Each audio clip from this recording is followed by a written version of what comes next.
Well, aloha, everybody, and welcome back. My name is Merissa Indigo of Divine DNA Blueprint, and Julie Dhara Roberts and I are back for our next monthly Coast to Coast Gridworkers chat. So, hello, Julie. Welcome. Thanks for having me. Thank you so much for being here. And if you've never tuned in before, just to share, I am on the West Coast in California, and Julie, I'm in Massachusetts, the East Coast, North America. beautiful. And so we have our coast to coast, we call it Gridworkers Chat, where we're tuning in together and just seeing what's coming through for us. And, we were discussing right before the call started today that sometimes we're totally on the same stream of what we're experiencing. And sometimes we're in completely different spaces. And that's what's so fun about this. And we just wanted to share what we're experiencing. So I'm sorry, I'm a little stuffy. It's windy in California, so I've got a little bit of allergies. So I apologize for that. I'm just wanting to share where I have been the last month. Wow. So since we last met in September, at the end of September, I kind of got the directive from higher self soul source, if you will, that October was going to be a really internal time and not have too many expectations for productivity, much to my creators, like kind of just like, oh, shoot, because I love creating, but okay, this is where we're flowing. And I want to share that with everybody because, you may have an expectation of your journey and, oh, yeah, this, I'm going to start working on this. And something else kind of flows into your experience. And you just got to ride the waves. So for me, I just wanted to share that, when we're talking about grid work, it's an external and an internal experience.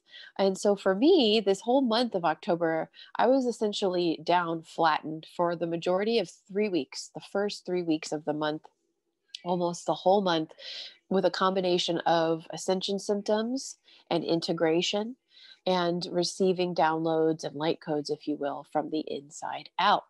And so a lot of my experience when this happens is I'm so exhausted. I have to just lay down and close my eyes. And this time the directive, if you will, was silence, just receive, just listen. And so I would just lay down in my room and maybe I put like a little bandana over my eyes, if it was during the daylight, and just surf the inside. And that's just something I want to share with you guys is whatever your experience is guiding you to do, enjoy that process. And it's really fun to connect with the grids, if you will, the energy systems inside. And what I was discovering was when I'd close my eyes and look inside myself, it was like I was looking at outer space, at deep outer space within my own body. So that was just such an amazing experience to literally kind of like surf my own internal, or as Julie calls it, inner space. So that was the majority of my month. And I just want to share with you guys, when you're in these processes of receiving intel, just enjoy.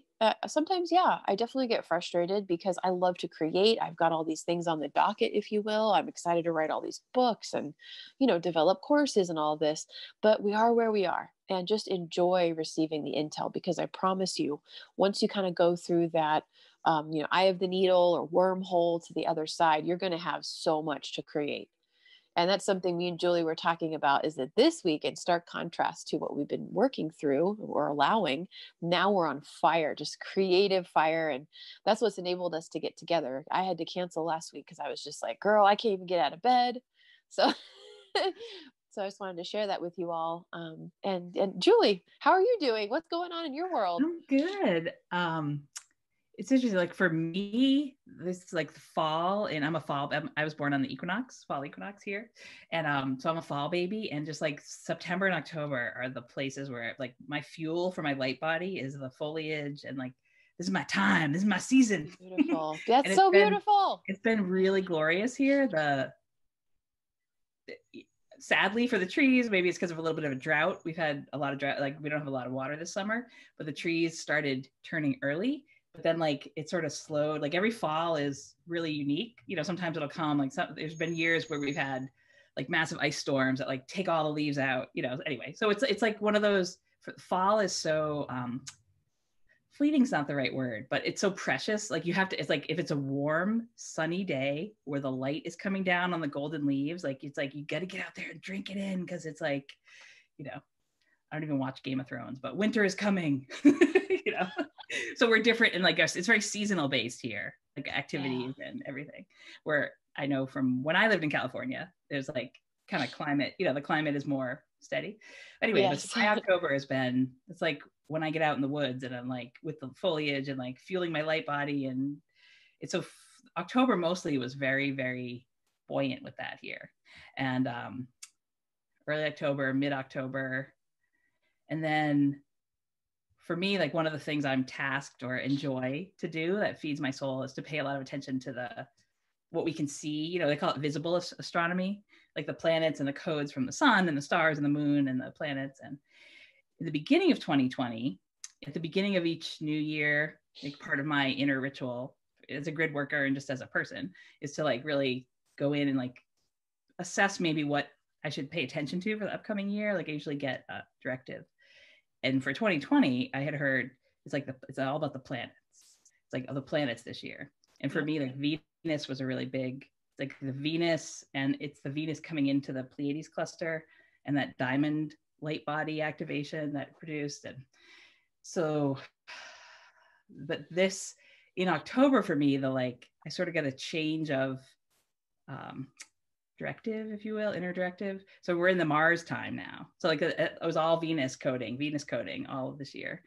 And now, so the moon, the Mars and the moon and lots of other things, like the activations have been opened, and the Jupiter Saturn, that conjunction that's coming on December 21st. It's coming. For me, that opened, it doesn't matter what days, but it was like the October 12th, 13th, 14th, somewhere there where the moon went and it like conjuncted all like Jupiter, Pluto, and then Saturn in that one night. Yes. That was like a big, and then like for that, so the middle of October for me was like charging up my light body, fueling up, and getting a lot of these codes from the planets. And I still call them star codes. Cute with my 5-year-old in the back seat. She was like, those aren't planets, Mama. It's a star. We had a cute little like fight, but I don't know what. I was like, okay, honey, star codes. You're right, star codes. That's awesome. And then, so it's been but it has like the quality of like squirrels gathering nuts around these parts. Yes. Because then the leaves go away. You have to, so it's really cool. It's like you fill, and right now for us here on the East Coast or up in New England, we've hit that tipping point over to the dark. Like we had the light, October was so light filled and so gold coated and so glorious. And now it's like in the upper 30s and it's pouring down rain, and like the hurricane that came through the Gulf, like the hurricane is meeting a cold front and is like, we're getting like 2 or 3, 4 inches of snow tomorrow. And like, the whole, it's like, whoa, okay, we've tipped. And changing the clocks is on Sunday, and like the whole thing. So it's like, I feel like what I have to offer myself always, and then like the community, is that you charge up your light body so much on the inside that then it's like it has to sustain you through the dark times. Okay, like a solar battery. Yeah. So that's what October's been for me, is like playing in the woods like a little leaf fairy and drinking in all the sun codes I can while the getting's good. I love it. I love that you're saying that. And I want to thank you so much for bringing in the conjunction, because for me, that was another sense that I received in October was, we're in the gateway now for the Jupiter Saturn conjunction, which is also on the eclipse, right? And on the winter solstice. The 14th. The eclipse is the 14th, is a week after the eclipse. It's on the 21st, okay. But yeah, it's on the solstice. Yeah. Okay. So it's like, bam, and so I love that visual of the squirrels with the nuts, because that's kind of where I was too, is just starting to build this inner reserve, to go forward with. But I'm going to shift it for us too, because as I was doing it, because the squirrels have like a frantic, so it's like when I'm training in myself in my own field is to absorb in abundance. Yes. Like knowing there'll be enough. Yes. Yes, so we need a different animal other than squirrels, because they're okay. No, just that busy beaver quality or whatever. Yeah. For me, you're right. It luxuriating in the gold codes. Yeah. And like bringing them in to the inner sun. Oh yeah, that's the other. There's a whole gold and the solar discs like in the spine. Like the solar discs in my spine were like charging up, and there's going to be something with that conjunction that beautiful kind of unlocks a lot of those codes. So I agree that it really tipped for me. That the gateway to the conjunction really opened with that when the moon went underneath those 3 planets. I just felt, I was like, oh, And even since then, I've been, sort of looking forward to, because you're in the summer mode. I was like, oh, the holiday season, or the like twinkle lights and like Yes. decking the halls and all that. So I'm like, oh, it's like, feels like okay to tip into the darkness, coziness of winter. Yeah, it's so exciting. Do you have, for those that are in weather similar to what you're experiencing, do you have any advice for people to charge their light body, just practices that they could do, to continue to feed when it's darker outside? Just from your experience. I always taught, I was like going back into like when I was actively teaching weekly yoga classes for those few decades I was doing that, especially after the November time change. I would always teach alternate nostril breathing. Great. Yes. The pranayama. Are you familiar with that one? It just really helps because it does. Hopefully someday we'll get to a place where we're not changing the clocks, but you have to play that timeline shifting game. Right. But the clock change, which is coming here on Sunday, does your California changes, right? Yeah, we call it fall back. Fall back. Yeah. Like Arizona and Hawaii don't, I think, and some other. But it really does, like, it's a chance to reset your clock, but because I'm a little like northern latitude of you, and then it gets so dark and cold, a lot of people like get that seasonal affective, that like feeling of like, because it's literally the sun goes down at like 4:30, 4:15, it's almost pitch dark. Yeah. And so alternate nostril breathing, and even just sort of like encouraging people to let go of the resistance to it and the fear of it, of going into the dark. So it dovetails perfectly into that womb cosmic, like that inner dark deep of inner space, because that's the creatrix space, right? That like it's the dark womb of creation. And just encouraging people to, there's a quality of effervescence in our souls that we want to be in the light, and we want to be at the time where like, oh, it's it's more fun to be out, like go for a walk after dinner and you can take care of yourself better. But there are ways to embrace the winter season and the darkness. Is that? Absolutely. Yeah, that's beautiful. Thank you for saying that. And you're like I do a lot of oil, like self body massage. Yeah, beautiful. Another thing I would suggest is for people, if they are missing the light, is like candle gazing, just having a candle and just watch the flame and meditate, breathe with that, or if you have a fireplace, enjoy the element of fire, the Agni, the sacred Agni, fire god within, the sun within. And that, for me now, I really rely on my Andara team, because they're like the light. It's so cool, with the sunlight. So if people that don't know or are watching this video, Andaras are a crystal glass, beautiful sentient beings that a lot of us play with light codes and light body nourishment and soul food, basically.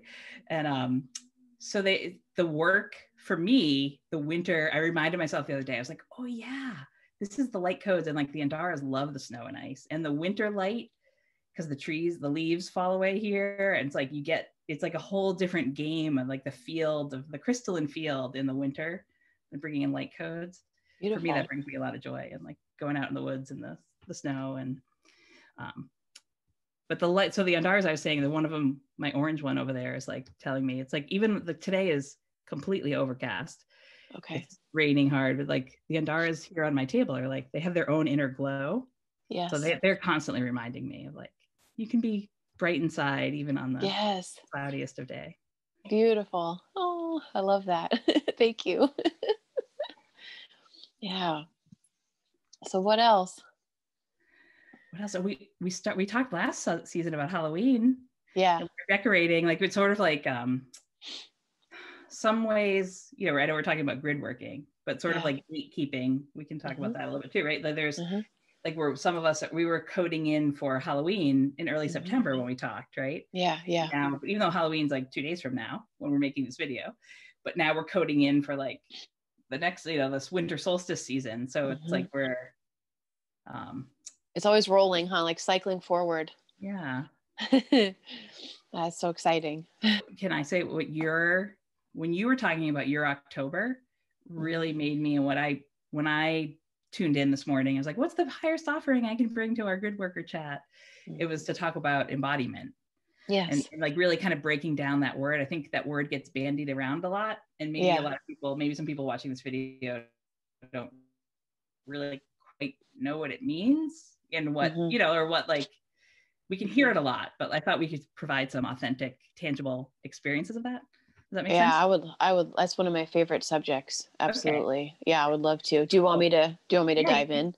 yeah. Okay, so I wanted to start with the topic of embodiment, to be in the body. What does that mean, guys? And so for me, it started in July of, let's see, 2017, was I started to kind of conceptually realize I was extremely cerebral, and it was more of this disconnect of like ghost in the shell experience of kind of like being really separate from my body's consciousness, and not even acknowledging that it had a consciousness, that it had a voice, that it had desires for itself as a supportive, if you will, temple vessel for my soul, spirit, consciousness.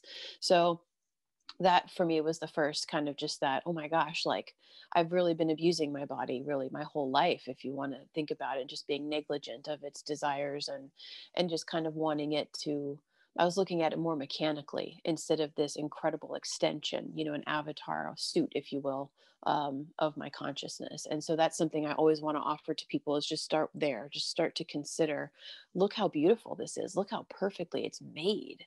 And when we get pain, or if we get under the weather, or any of these things, messages, these are all messages, injuries, these are all messages from the body trying to communicate with us. And I've had really profound experiences just starting to connect in gratitude to my body, and just saying, thank you so much, feet, for all the steps you've carried me through. And I mean, having children, and creating, and I mean everything, the heart beating, totally automated.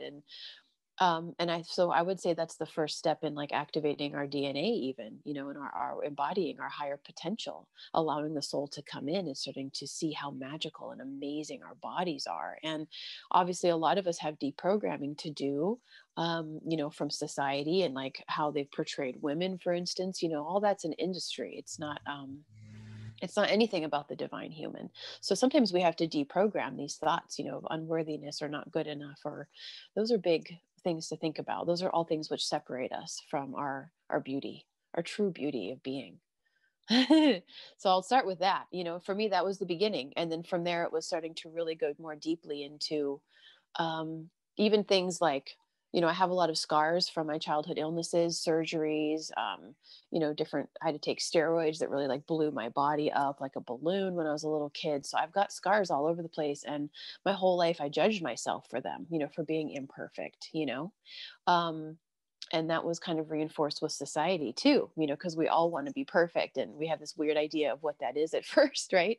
And now it's transitioned to like, wow, these are like, if you want to say, battle scars, or you talk about the warriors, from more of a native earth perspective, like all of their scars are kind of marks of initiation, of really continuing to ascend and improve ourselves and to grow as beings. So there's a lot of, this is just starting with the most physical, really just embracing our bodies. But that's been a really powerful healing process for me, to really love myself in wholeness, in totality.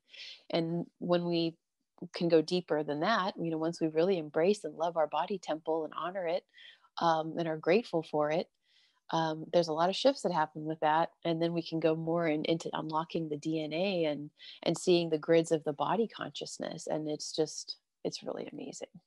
It's really profound. So that's what I'd like to put in about that. And I'll layer onto that because the term means a lot of things to a lot of people, right? And that, like, it's so beautiful. It's true, that embodiment, like your soul, the tantrics were about like the soul and the body woven together as one. They're the weft and the loom, the weave. Yeah. Um, The womb so, loom.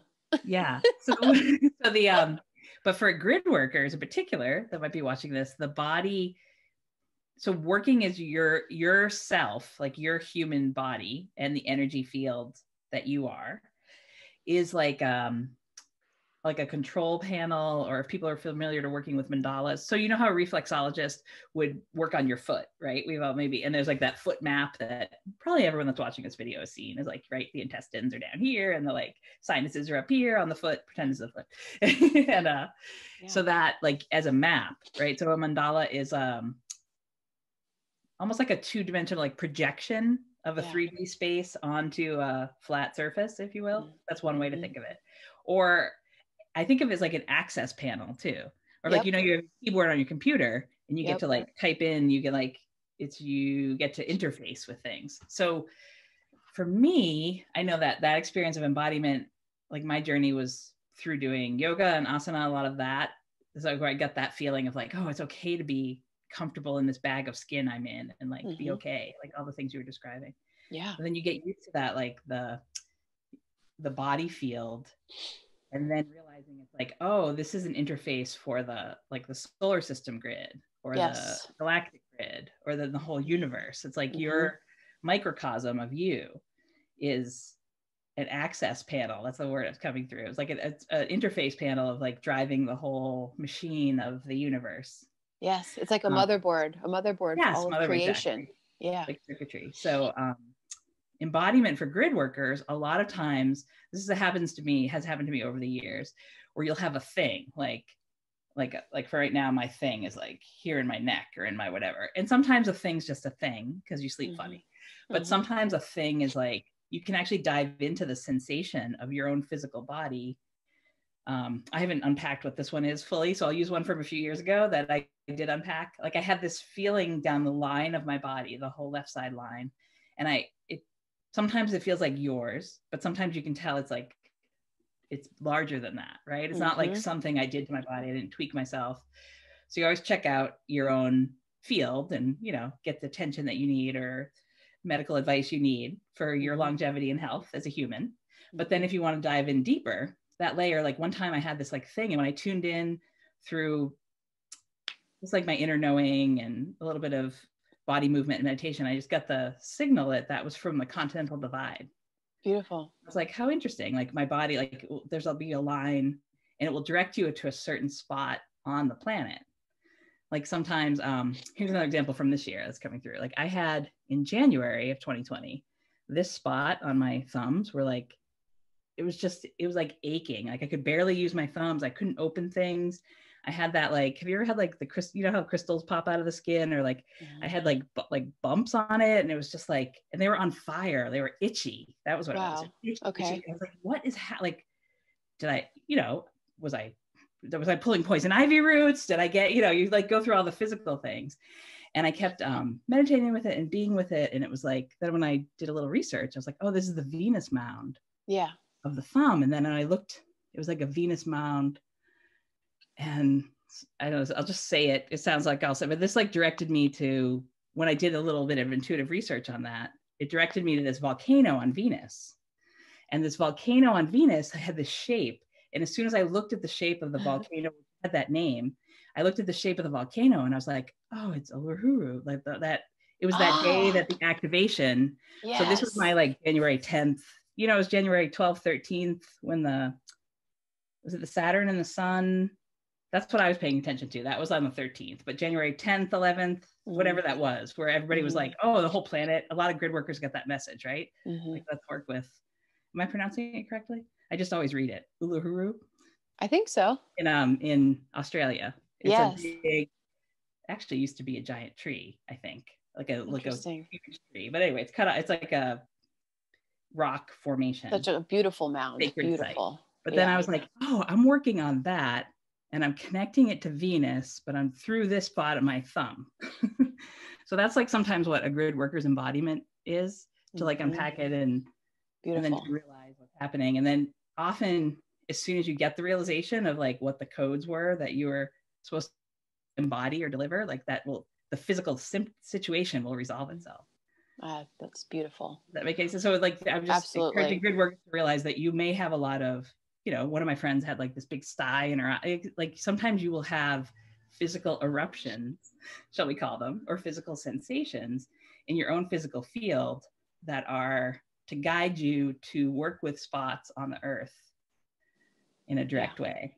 And so you just have to like follow your own intuition. And like we talked about in our last month's call, it's like the only limitation to doing that work is your own mind, sort of like not believing itself or like doubting itself. Absolutely. So it's like, no, you know, just follow that journey through. And Absolutely. Yes. It's like, I always want to, ask, like, is this an ancestral thing? Like, am I clearing on on behalf of a collective that maybe I have in my lineage? Or is it, like you say, like some kind of an amazing, geographical thing going on? It's like so fun, to just go inside and just assess. And I've had the neck thing for on and off all year. And for me, in my understanding, for anybody, look into this, but it's Atlas, Atlanteus, Atlantean. And it's also, that that occiput there is the mouth of God chakra, which is a very secret occult knowledge Mm-hmm. of that chakra, guys. So I highly recommend, like, do the triangle. You can do that sacred, like, pyramid triangle, like third eye, crown, mouth of God right there, and start moving energy and see what comes out of there, what kind of wisdom can come out of there, because there's a lot going on there. Cool. And you can even sometimes, I wrote a thing up last year about using so if you're in your space, in your field, and then you connect with your Torus field and your Torus flow, then you can dial in and you can equate your own flow lines in your Torus field with longitude and latitude lines for the planet body. So You cool. kind of like put on your Earth suit, if you will. And then you can dial in and pick whatever. But if you want to pick this as like the Greenwich Mean Line, that's the 0 degree. Mm-hmm. And then you can kind of like feel around to where on the globe it just needs.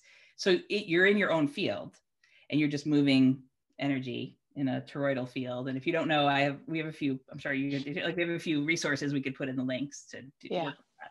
But your own toroidal field, so it looks like a donut and the center is hollow, for people that don't know, and there are flow lines that move around. So these are really like the latitude and longitude lines. So if you want to do a Gridworkers embodiment, assist to the earth and the earth grids, you can be in that field and then you move energy, and it's like you can pick a slice, almost like a piece of the pie, like around the way, like go to the next, and like you go all 360 degrees, and you don't have to do 1 degree. You could do like 5-degree chunks or 10, Yeah, beautiful. And then you're kind of moving, and like if you feel in your own field, like there's a place where the flow isn't quite as flowy, you just like add a little more intention. And sometimes you can add, obviously using my hands. We were both Italian, right? We did. Yes. You just talk with your hands. So much. But then, you can do a dance move. Sometimes people do yoga moves. I switched my yoga practice I have a circular mat. So I don't have a rectangle mat anymore. When I did that like 5 years ago, it's like a whole, so you could even do like, physical movements, whatever you're called to do in that time, tones, and you'll feel like a whole, maybe section of your field that just needs a little more attention, a little more flow. And it's, if you have that set intention, am I making sense? Oh gosh, you're yeah, like the I love it. Earth, you're the flow lines, and then it's like, it's like a clearing. So you're doing your own field, but it can radiate out. Because there's no separation, Gaia is within, right? And I love that you're sharing that. I like to do that with Qigong movements, or yoga, like you say, like yoga, because then you're kind of in this space of like, my body is her body, and so I love that you're getting really specialized with the planet itself. Like for me, it's very interesting. Like, we know, we agree, I suppose, maybe that, the Amazon is her lungs, right? And maybe that the coral reefs are maybe her kidneys or her purification systems, and the wind currents are her breath, and, all that, right? So starting to kind of look at Gaia as a being, that we also have these same metabolic processes on a microcosmic level. And so for me, I'll go in and I'm like, okay, I'm breathing and I'm just imagining like this refreshing breath, and I'm breathing Gaia's breath too. So it's like, as I'm purifying, I'm like wanting that, seeing that for her too, for the planet. So that's kind of how I do it. So it's fun to share different ways, because then this will activate others to find their way too. Right. Because everyone will have their own unique way that they're doing it. They're embodying. That's what embodiment is. It's like your way, your way. So cool. So cool, Julie. Very important at this time too, because I feel like, with this winter and this navigation is becoming kind of a hibernation as far as an internalized process. And so it's like, how beautiful for self-intimacy, exploring even and having in LA, fun. you're doing that. You going in with even in Southern Cali. Yeah, there's sun, but you know, we've got like the wind, and then we do have the time change too, so it's getting darker a lot earlier. And it's just, for me, like the wind really affects me with my vata. It's just too much for me. Oh, So yeah, I yeah. actually, and in Ayurveda, guys, like wind is not really good for you to be in for a very long time. It can really kind of spin you out. It really messes with your fields, and And then your nervous system. yeah, I was just gonna say nervous Yeah. system gets all. Yeah. So then I I kind of equate it hide. here. It's like you're a dry out leaf, and you're that Hmm. crackly, like you're just Hmm. like or parched earth, Yeah. like a desert. Yeah, you need Yeah. It's to just too much. warm, oil yourself, oil all Yes. your orifices, Yes. drink warm things. Oh, I love it. Yeah. Yeah. So that's so great. So for me, like part of this process, I mentioned to Julie, guys, that I started to really have Mother Mary kind of circle back around into my consciousness around the end of September. And I started doing a holy womb chakra activation class, which is like this fabulous ancient intel from ancient India. Um, and it connects so many different amazing lineages and avatars in our experience. And, I'm just just sorry. I'm gonna starting. point out as soon as you start to say that this like Uh-huh. pink light and orange light is like right behind you, and it's like as soon as you start talking about Mary, it's like Really? yeah. Oh, that's wonderful. Everyone else Oh, saw it too. So you keep really? talking. I Oh just my wanted to God. point it out loud. Oh, wow. Thank you so much for pointing that out. God, that's great. Thank you, Mary.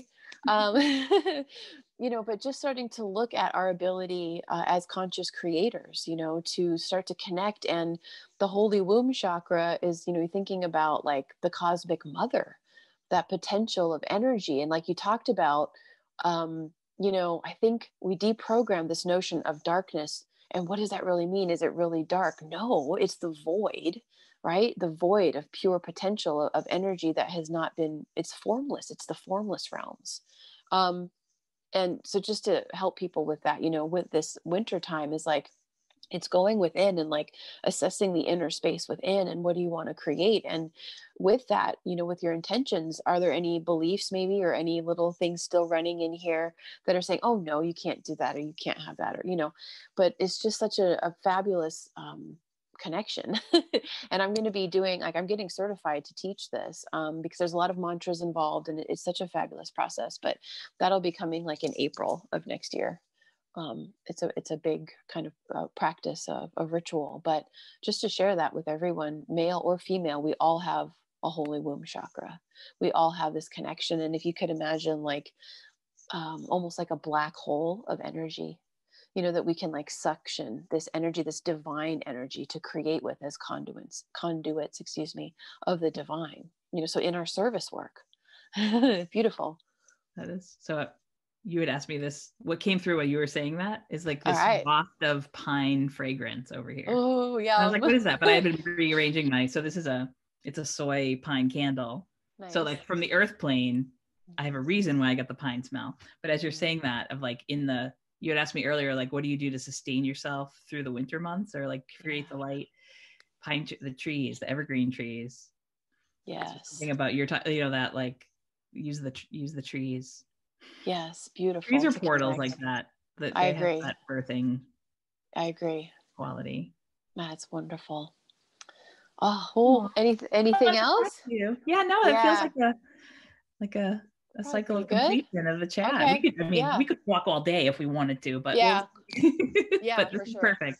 The coffee Yeah. talk, great work, coffee talk. Yeah, I think this is good. I think we have a lot of intel for everyone. Please, guys, we'll be posting this on all over on both of our channels. And oh, I did want to say, do you have anything coming up you want to share? Or just in the future, like even if it's months out, like anything that you want to share that you're working on? Yeah.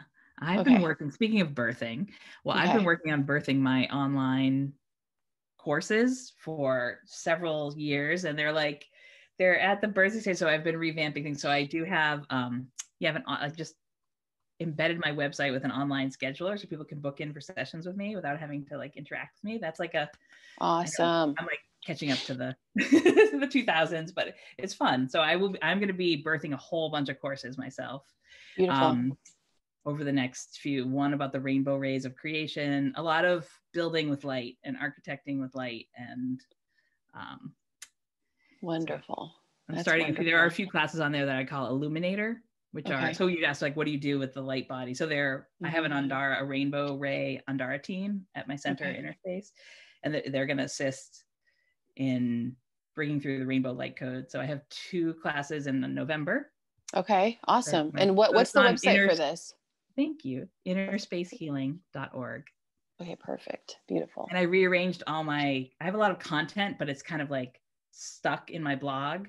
So I rearranged a lot of things and made a lot of access pages. So I call it the living library. So there's a page on my website that has all these free share, lots of content and lots of like meditations and guided visualizations and stuff like that. That's wonderful. Wonderful. Plug into that. That'd be great. Okay. Oh, awesome. And you? And my gosh. Well, so at first, higher self was like, you're just going to focus on the chocolate because it's like the holiday season. So I just planned on that. Yeah. Yes. I need to ask Santa for some chocolate from Merissa. So if you guys in the US, if you want any amazing, organic, raw, vegan chocolate, I have a chocolate company, integritycacao.com. Sorry, my alarm was going off. But what, of course, with the energies, again, we always have to just flow. We're always flowing and saying, show me, I surrender, show me. So, I have one idea in mind and then other things pop in. So, with this, the holy womb chakra work that I've been doing, by clearing out that stuff for my own self and my own fields, so much has come forth again in creative ways. So on the 29th, which is tomorrow, I actually have an ancestral clearing and rewriting DNA with like shamanic quantum epigenetics. So that's going to be on the 29th. And then again on the 1st. And details for that are on my website, divinednablueprint.com.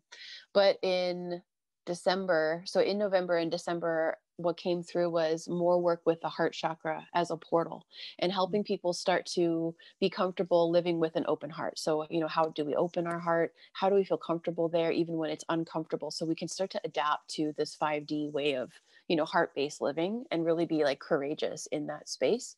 And then I also have some stuff coming up with Mother Mary, working with Cosmic Grace of Mother Mary. And this is going to be the 18th of December, right around the huge conjunction, so that we can really feel, in that grace and the magical realms, while there's so much energy around. So all that you can find on my website. Great. And I'm going to be ramping up my sharing. I haven't figured out what methodology I'm going to use, whether it's going to be, so I do something in Inner Space that I call voyages. Okay. So, a journey is a one-on-one session with me. Like it's a smaller, but a voyage is a self-study or svadhyaya, we call it in yoga, right? Like Beautiful. a section. Yeah. So I really am called to do one from now till the December 21st to really have a sacred container to do a lot of sharing about the planetary alignments and the conjunction and the energy that's coming through and the gateway. That sounds so supportive. That's fabulous, Julie. Yeah. Yay. What's going to happen is still landing, but it's going to happen. Yeah, right? It's coming. Wow, wonderful. Well, thank you so much for everyone for tuning in. And I hope this was full of resources for you. And we'll have both of our details, all of our information in the description box. And we'll see you all again for Coast to Coast Gridworkers Chat in November. So thank you. Thank you, Julie. Thanks, Merissa. Thanks for holding space for us. Yay. Absolutely.